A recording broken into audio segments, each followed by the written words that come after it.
सनातन धर्म जो व्यापक है प्रकृति के कण कण में। सनातन धर्म एक ऐसा धर्म जिस पर वैज्ञानिक भी रिसर्च करते हैं। सनातन धर्म एक ऐसी वैज्ञानिक जीवन शैली जिसे समझने के बाद हर कोई सुखमय हो जाता है। यही कारण है कि विदेशी नागरिक भी सनातन धर्म के प्रति सहज ही आकर्षित हो रहे हैं।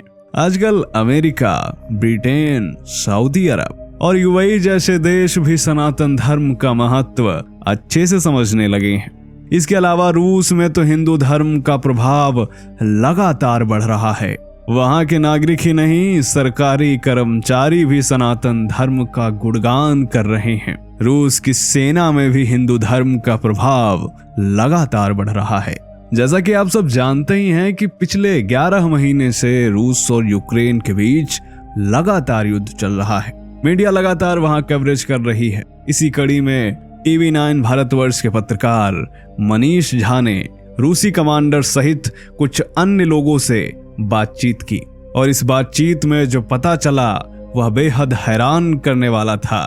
और यकीन मानिए, यह जानने के बाद हर एक सनातनी का सीना गर्व से चौड़ा हो जाएगा। मनीष झा से आखिर एक रूसी कमांडर ने क्या क्या कहा, जिसको जानने के बाद रिपोर्टर के भी होश उड़ गए। आज के वीडियो में यह सब जानेंगे और आप भी यह वीडियो देखकर आज हैरान होने वाले हैं। तो दोस्तों बने रहिएगा हमारे साथ वीडियो के अंत तक और कमेंट में जय श्री राम जरूर लिखें। नमस्कार, स्वागत है आप सभी का आदि साइंटिफिक हिंदू पर और मैं हूं आपके साथ आपका दोस्त धीरेन्द्र। रूस यूक्रेन युद्ध के बीच TV9 भारतवर्ष के पत्रकार मनीष झा की मुलाकात हुई रूसी कमांडर मैक्सिम से। बातचीत के दौरान मैक्सिम ने जो मनीष झा को बताया वह बेहद हैरान कर देने वाला था। बातचीत के दौरान रूसी कमांडर मैक्सिम ने कहा कि भगवान शिव और गणेश जी मेरी रक्षा करते हैं। जैसे ही यह बात रूसी कमांडर ने कही, यह बात सुनकर पत्रकार महोदय चौंक गए। उन्होंने दोबारा पूछा कि आपने क्या कहा। तब कमांडर मैक्सिम ने अपनी बात फिर से दोहराई और बड़े गर्व से अपनी वर्दी की शर्ट उतारते हुए बाहों पर बने शिव, गणेश और हनुमान जी का टैटू दिखाया। उनकी भुजाओं पर त्रिशूल बना था जिस पर ओम नमः शिवाय लिखा हुआ था। उन्हें लगा कि शायद यह महज टैटू भर का मामला होगा, इसीलिए उन्होंने थोड़ा और खंगालने की कोशिश की। इसके बाद कमांडर मैक्सिम कभी गीता तो कभी रामायण के अंशों का जिक्र करने लगे और यकीन मानिए TV9 भारतवर्ष का यह पत्रकार यह सुनकर के चौंकता जा रहा था। मैक्सिम जैसे जैसे इन बातों को बता रहे थे, पत्रकार महोदय हैरान होते जा रहे थे।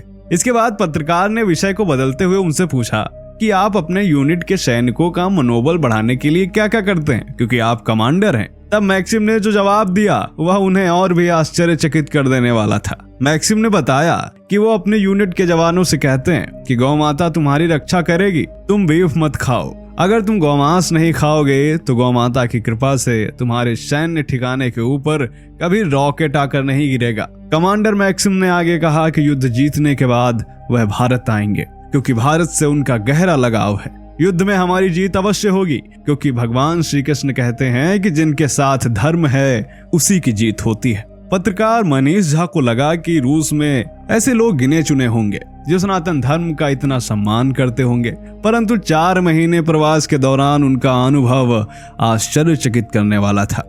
मनीष झा के अनुसार मॉस्को एयरपोर्ट पर जब आप प्लेन पर सवार होने के लिए गेट की तरफ बढ़ेंगे तो वहां गणेश जी की बहुत ही सुंदर मूर्ति बनी हुई है, मानो वह सुरक्षित यात्रा का आशीर्वाद दे रही हो। इसके अलावा डोनबास के डोनेत्स्क में एक गणेशा हाउस भी है, वहां भी गणेश जी की 3 सुंदर मूर्तियां रखी हुई हैं।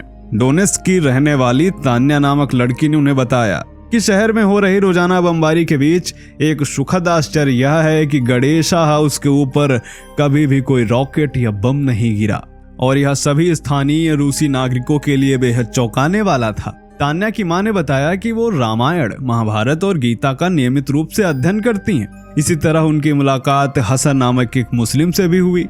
हसन ने उन्हें बताया कि भारत में हरिद्वार, बनारस और अहमदाबाद में रहकर उन्होंने संस्कृत का गहरा अध्ययन किया है और तो और टेलीग्राम पर वह सुप्रीम ईगो नाम से एक चैनल भी चलाते हैं जिसमें वेदों के श्लोकों का रूसी और अंग्रेजी भाषा में व्याख्या करके उनका महत्व समझाते हैं। उन्हें भगवान से इतना लगाव है कि गीता और भगवान श्री कृष्ण का जिक्र करते ही वो कहीं खो से जाते हैं। हिंदू धर्म की मान्यताएं उनके जीवन का एक अभिन्न हिस्सा बन गई हैं। और यह बात एक रूसी मुस्लिम कह रहा है दोस्तों।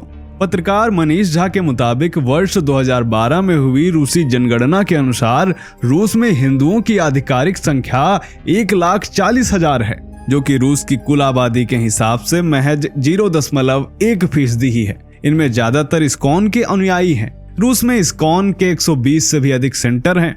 इसके अलावा यहाँ पर ब्रह्मा कुमारी के भी करीब 20 सेंटर हैं। यहाँ एक आश्रम रामकृष्ण मिशन का है तथा दूसरे और भी आश्रम तथा सेंटर हैं जो विभिन्न मतों के अनुसार हिंदू धर्म का प्रचार प्रसार कर रहे हैं, परंतु वास्तविक आंकड़े इससे कहीं ज्यादा है। केवल इस्कॉन सेंटर से ही जुड़े लोगों की संख्या लाखों में है। इस्कॉन की बढ़ती लोकप्रियता के चलते पिछले दशक में ऑर्थोडॉक्स चर्च ने भगवत गीता पर विवाद खड़ा किया था। साथ ही इस्कॉन को बैन करने की भी मांग की थी। हालांकि कोर्ट में यह झूठे आरोप सिद्ध नहीं हुए और इस कारण ना तो भगवत गीता बैन हुई और न ही इस्कॉन, परंतु इसके बावजूद इस्कॉन पर एक किस्म का दबाव था, जिसकी वजह से अनुयायियों ने गोपनीय तरीके से अनुसरण करना शुरू किया और धीरे धीरे हालात अब फिर से सामान्य होते जा रहे हैं। दोस्तों, पत्रकार मनीष झा दिसंबर महीने में एक इस्कॉन सेंटर पर पहुंचे। उन्होंने वहां पर देखा कि भीषण बर्फबारी हो रही है, लेकिन इसके बावजूद इस्कॉन सेंटर पर 300 से 400 रूसी नागरिक संध्या आरती में शामिल होने के लिए आए हुए हैं। पूजा आरती के बाद वो लोग महाप्रसाद ग्रहण करने के लिए फर्श पर पालथी मार कर बैठे और सात्विक भोजन किया। रूस यूक्रेन के बीच जारी जंग में यूक्रेन ने रूस के ऑर्थोडॉक्स चर्च के साथ भी जंग छेड़ दी है। इस बारे में जानकारी हासिल करने के लिए मनीष झा ने कुछ जानकार लोगों से बात करने की भी सोची। इसलिए उन्होंने अपने एक परिचित मित्र को फोन करके जब इस विषय पर राय मांगी तो उस मित्र ने क्षमा याचना करते हुए कहा कि सोवियत संघ के जमाने में तो वे नास्तिक थे, परंतु बाद में जब वो आस्तिक बने तो उन्होंने हिंदू धर्म को अपना लिया। इसीलिए उन्हें रूसी ऑर्थोडॉक्स चर्च और यूक्रेनियन चर्च के इतिहास की कोई जानकारी नहीं। बता दें कि ये ऐसे अनुभव थे जो मनीष झा को हैरान कर दे रहे थे। इसके बाद मनीष झा ने मॉस्को में रहने वाले एक प्रोफेसर से संपर्क करने की कोशिश की, परंतु उन्होंने कहा कि वो अयोध्या आए हुए हैं और रामलला के दर्शन करने के बाद अपने गुरुजी के आश्रम में हैं। पत्रकार मनीष झा के अनुसार रूस के अलग अलग हिस्सों में हुई मुलाकातों से एक बात उन्हें समझ में आई कि भारत के प्रति इनके लगाव ने इन्हें हिंदू धर्म जानने समझने के लिए प्रेरित किया है। कम्युनिस्ट शासन के खात्मे के बाद बहुत से लोगों ने हिंदू धर्म को अपनाया है। इसके अलावा रूस में ऐसे लोगों की संख्या भी काफी अधिक है जो कि ईसाई या मुस्लिम होते हुए भी सनातन परंपराओं से प्रभावित हैं और वह सनातन परंपराओं का ही अनुसरण करते हैं। मॉस्को में हसन, डोनेत्स्क में तान्या की माँ ऐसे ही लोगों में से एक हैं। एक आंकड़े की बात करें तो रूस में करीब 20 से 30 लाख स्थानीय नागरिक ऐसे हैं जो हिंदू परंपराओं का पालन कर रहे हैं और वह या तो ईसाई हैं या मुस्लिम। युद्ध की अनिश्चितताओं ने इन्हें अपने अपने आराध्यों के और करीब जाने के लिए प्रेरित किया है। इसके बारे में TV9 भारतवर्ष पर एक पूरा वीडियो है और आर्टिकल भी, जिसका लिंक मैंने डिस्क्रिप्शन में दिया है, जहां जा करके आप आराम से पढ़ सकते हैं। उम्मीद करते हैं यह वीडियो आपको पसंद आया होगा और ऐसे ही वीडियो अगर आप और पाना चाहते हैं तो चैनल को सब्सक्राइब जरूर करें। मिलते हैं आपसे अगले वीडियो में, तब तक के लिए जय हिंद, जय भारत, वंदे मातरम।